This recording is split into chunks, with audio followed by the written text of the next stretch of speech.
Start by removing the center cover of the steering wheel by grabbing the back lip of the cover and pulling it towards you. Next, unplug the harness for the steering wheel controls on both the left and right side by gently pulling towards the center of the wheel. Tuck this out of the way.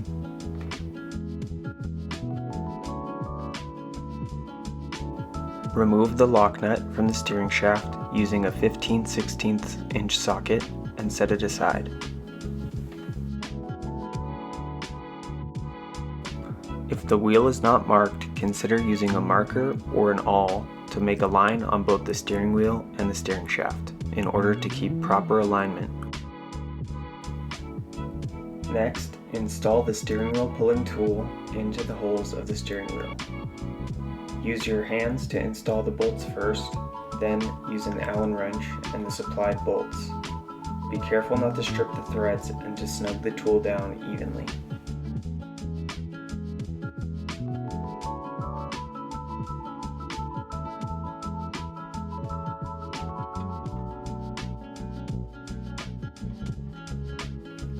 Thread the large hex head bolt into the threaded insert on the tool and tighten the bolt until the wheel releases from the steering shaft.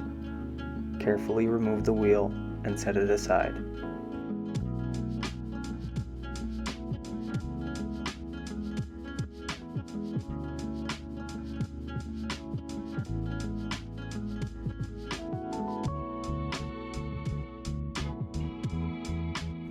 Use a 10mm socket to remove the two gold-colored bolts from the left side of the steering shaft.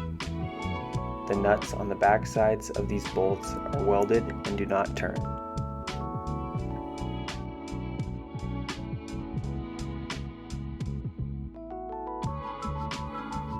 Lift up the plastic cover and insert the WD Electronics turn signal switch in between this plastic and the metal bracket.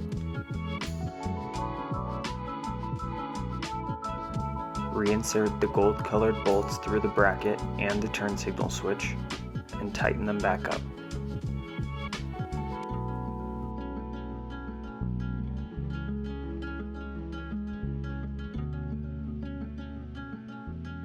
To reassemble the steering wheel, follow the steps in the video in reverse order. Make sure to align the steering wheel on reassembly. Thanks for watching. For install-related questions, visit our website at wdelectronics.com.